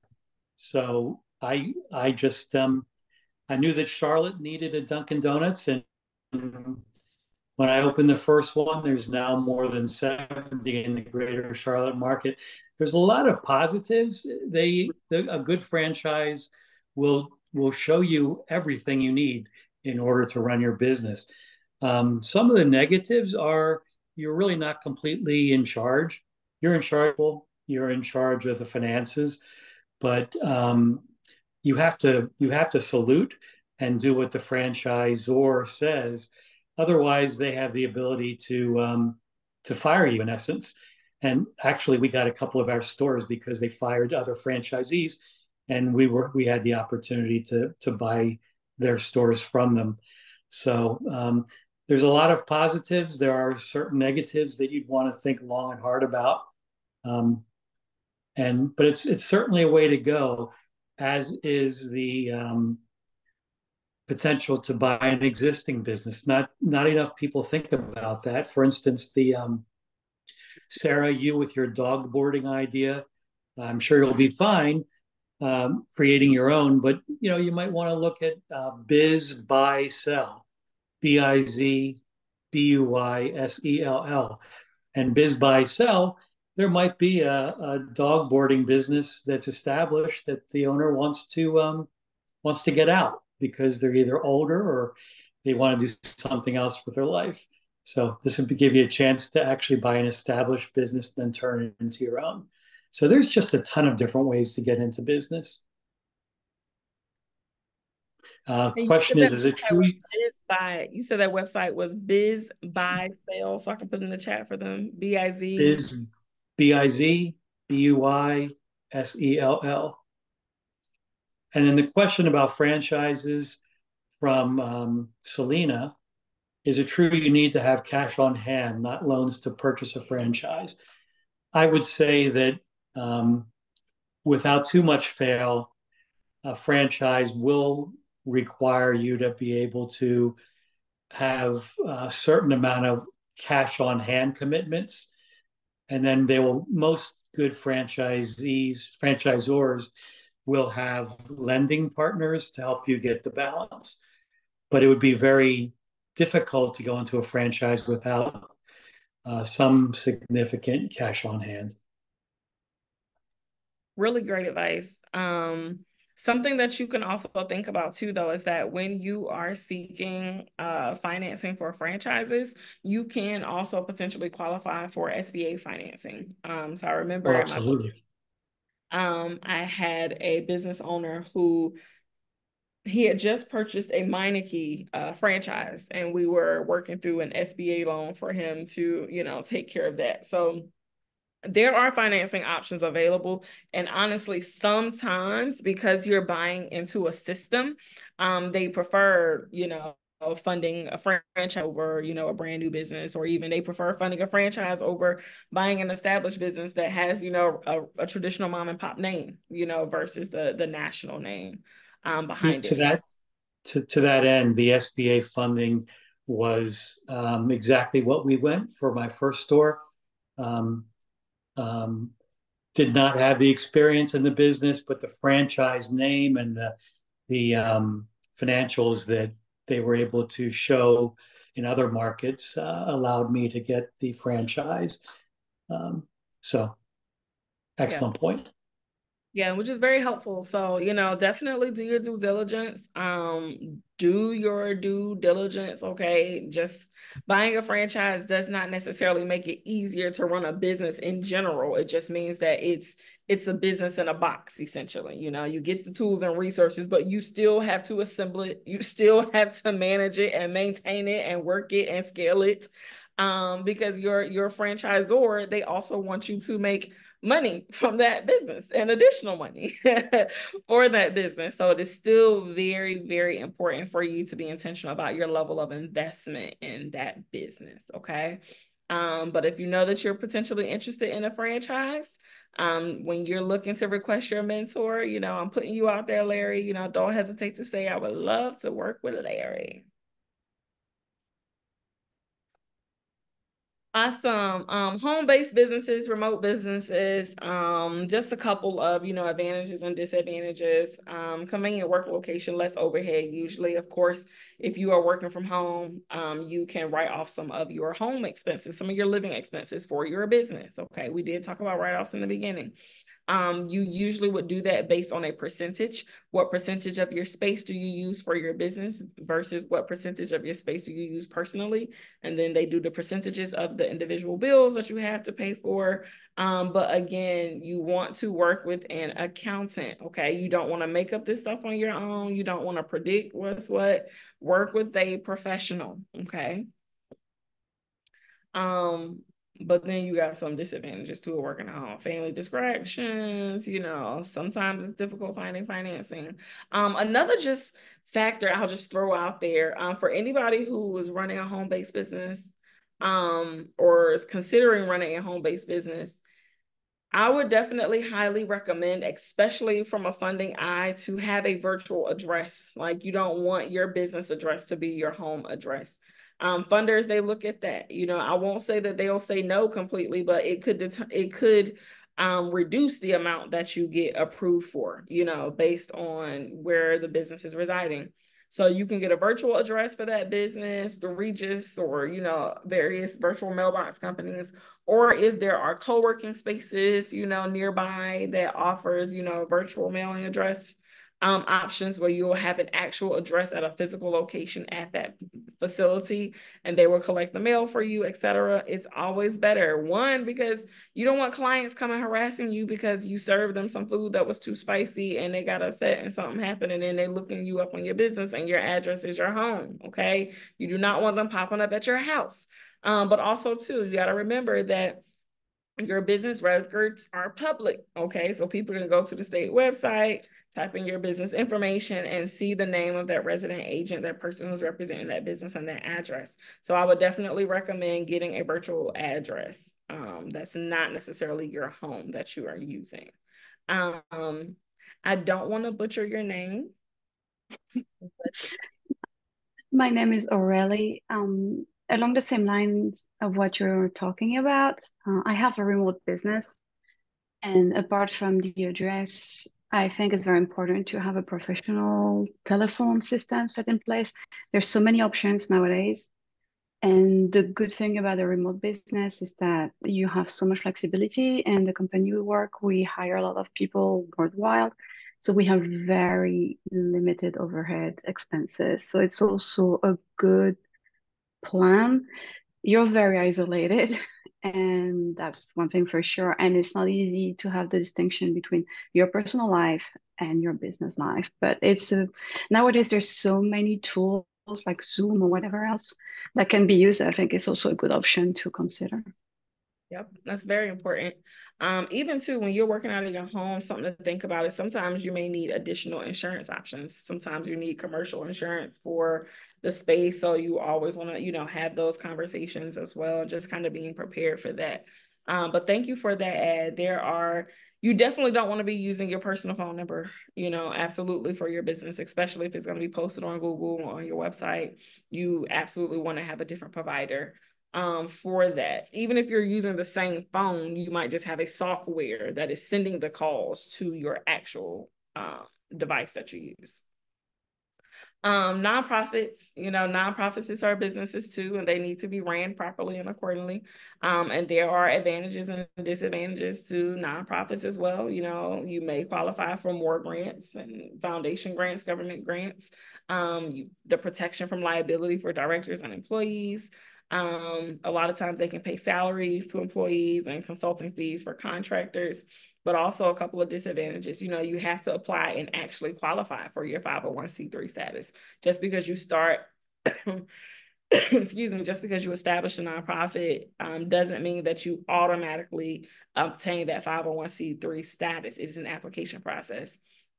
I think also rule of thumb too, just to know that as a nonprofit, you don't just have to be a 501c3. There are multiple 501c types based on your type of organizations. Like a membership organization is not a C3, it's a C6. So you want to understand, if you're going the nonprofit route, which classification you actually fall under. And you want to make sure you have, put together a good board of directors. You have some knowledge on how to operate a board, etc. Online businesses, okay, is very popular. It's popping right now. A lot of e-commerce businesses, usually a lot of lower startup costs, expanded geographic reach. You can usually serve anybody anywhere, but it does come with its disadvantages too. Sometimes it's a lot more competition. I mean, even when we think about from a fashion perspective, you got Shein and Fashion Nova, all of them, right? And they're taking over, right? So there's lots of competition depending on what industry that you're in. So definitely do your due diligence, but from the e-commerce space, you really want to have a brand and you really want to intentionally market, okay? You still have to drive traffic to your website. Just because it's an online business or e-commerce doesn't mean that people are just going to find you, right? SEO is important, okay? That search engine optimization. You got to have placement, ads, real marketing to contribute to building the brand for that business. Components of owning a business, okay? So the real reality is that when you initially start, you're typically going to wear all of these hats, okay, in the beginning. You're going to be the chief everything officer. Admin, accounting, human resources, marketing, sales, technology, facilities, customer service, product fulfillment. You're going to do it all. Prepare for that. Create timelines, realistic timelines for how you want to execute certain things in business. You want to have multiple products. You know that you want to have a heavy inventory. You want to phase out your sales and what that looks like. You want to make sure that you are intentional on how you want to operate, because burnout is real, but also too, you do not want to overpromise and under deliver because you're wearing so many hats, okay? If you are in a position where, let's just say you're a service-based business and you have potential contract opportunities, even as a startup, you're just getting started, but people are already, they want to work with you. As you're creating income, you may want to think about your scaling plan for how you want to bring people in. You may want to bring in an administrative assistant who can help manage emails, your customer service bots, inquiries, etc. But you want to feel comfortable in making that investment in your business, but also in your team too. Marketing. So you guys are going to have an actual detailed workshop on marketing. So we're not going to get too deep in the weeds, but it's something that's very important. It's a very broad topic. And there are so many different lines of speciality under marketing. You want to be informed. You want to be informed.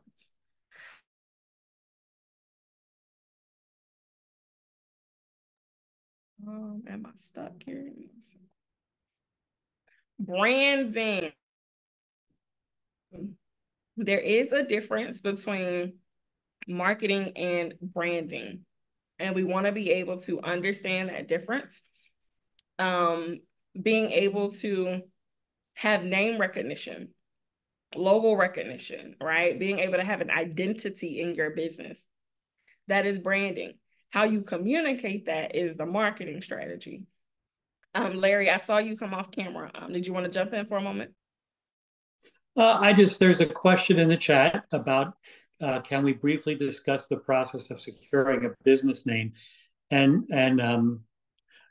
the answer would really be to first establish how you're going to be incorporated. I would say most people these days are looking at the LLC route, but there's other ways to go.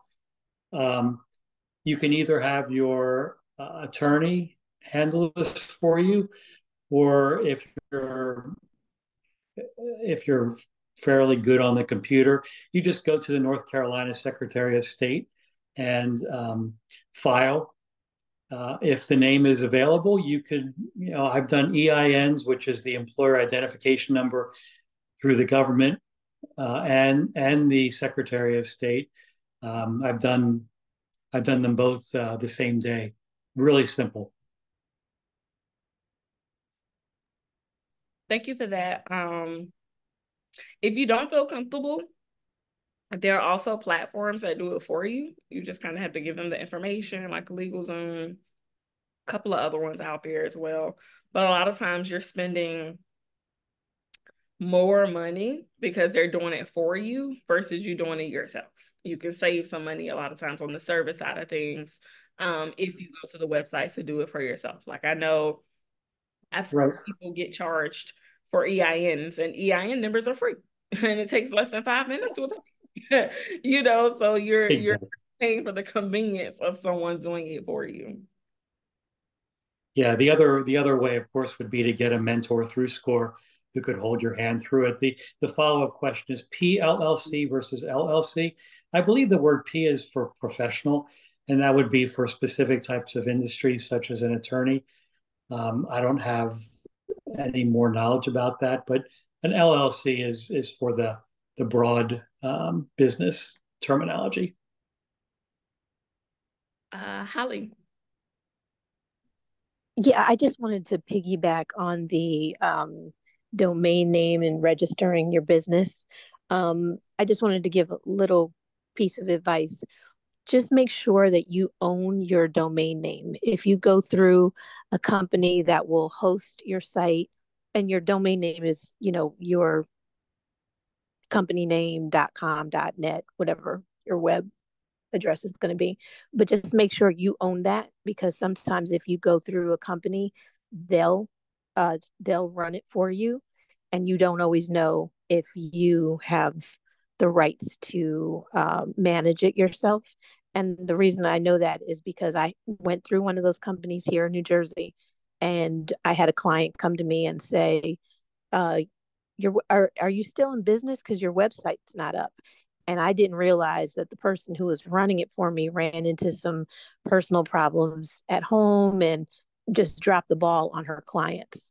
And I wasn't able to do anything until I actually obtained ownership of my own domain name. So I would just say that's really important, so that you can do whatever you need to do and you're not relying on somebody else to handle that part of your business for you. That's good. That's really, really good information. And even if someone else starts it for you, they can transfer that access, and they need to transfer that access. Correct. Really quickly, of course, sales is extremely important in business. We're not selling what we do, then we can't create income in our business. I don't want to spend a whole bunch of time on that, but it's super, super important to think about and consider. And creating processes for how you go about selling certain things, processing certain orders. Don't underestimate the importance of documenting those processes, because ultimately they become a part of your SOPs, your standard operating procedures, okay? That is important, because if you have to bring someone in to do something in your business because you're sick or you're just hiring and need to expand in the first place, you want to make sure that you have processes that can be duplicated, that somebody can read and understand and be able to do it without you. You don't want your business to be super and solely dependent on you and what you know. Take it from your head, put it on paper. Take it from your head, put it online in your Google Drive, start creating those documents now. There's a question on the chat, and I know we're officially supposed to end this at 7:30, which that is the time. But there's so much that Lindsay has brought to this group, and a lot of good sharing. So why don't we continue for a moment? The question is, would you recommend getting a commercial space that needs to be completely built, new construction, or a place already built but not a restaurant before? And because I have experience with that, I would say there's not an easy answer. I would say that if you're going to an established place, you're probably going to find that there's a lot of changes you're going to need. If you get a white shell, which is the, completely nothing in it, then you're going to push hard for TI, which is tenant improvements. And the landlord would allow you a certain amount of dollars that they'll pitch in to get the space exactly as you need it. So I would say consider both options and just see. But unless the place has functionality that you will use, you'll probably spend more undoing the person's previous renovations and then redoing it than you would just getting the white shell. The other questions that's been coming up is, will these slides be shared? And the answer is yes. I don't know the mechanism, but I know that SCORE does provide anybody who attended the slides for this session. And I will definitely super apologize in advance for running short one time. I like to make sure that you all get the information. I thought it was important to address your questions as we went along. So if you have to leave, definitely do that. But for those of you who are still here, I want to make sure that we create space for any additional questions while I zoom through just kind of the remaining slides. So if you're looking for a brick and mortar space, of course, location is important. Understanding your niche, your target market, your competition, distribution, merchandising, etc. Your pricing, we talked about that earlier. You want to make sure that you're intentional with your pricing so that you are able to get a profit, but you also don't want to be overpriced. If you are pricing your goods and services as a Target, you do not want to give them Walmart service.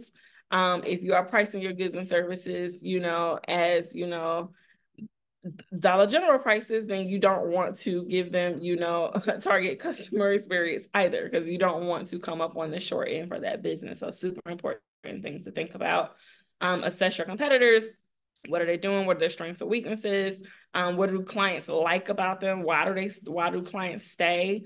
Other businesses in the area, contractors, etc. So a little bit around making it legal. I know we kind of talked about this very briefly, the different types of entities. So you can be a sole proprietor, you can be a partnership, LLC, corporation, S corporation. So I think it's important to know that, because a lot of people say, well, I'm an S corp. When you are an S corp, that is a subchapter, right? That is your tax filing status. So you can be a business that is an LLC, but you file as an S corp, okay? It's very important to understand the difference. Definitely talk to your accountant to understand the difference from a tax filing perspective, okay? Keeping it simple. A lot of people, from a startup perspective, either go the sole proprietor route or, becoming an LLC, okay? A couple of things to think about from a government regulation perspective: business licenses and approvals, labor laws, immigration laws, IRS, Social Security withholding, and payments. Super, super important. And if you do not know, if you are uncomfortable, what did we say in the beginning? We ask for help, okay? Insurance considerations. You want to make sure that at the very baseline, you have a general liability insurance. Of course, when you talk to your agent, you let them know what you do, how your business operates. They'll be able to give you the other insurance measurements that you may potentially need. Business plan basics. One, if you haven't already, again, go to our website. We have some business plan templates there that I think are really great. We have a comprehensive template that'll kind of help you build out a more comprehensive plan, but we also have a lean template business plan as well. That's a little bit shorter, but it still gives you an opportunity to kind of create the foundation and outline for your business, okay? Again, your business plan is a living and breathing document, okay? It is not a completed, sit it on the shelf and don't touch it again. You absolutely want to touch it. And you want to share your story, your best story in your business plan, okay? Super important. You can even include your mentorship in your business plan because they want to know who is supporting you, who is on your advisory council. And you can add your mentorship in your business plan. Funders like to see that you're getting some type of technical assistance from somewhere, okay? A couple of business plan contents, you know, take a screenshot, picture, write it down.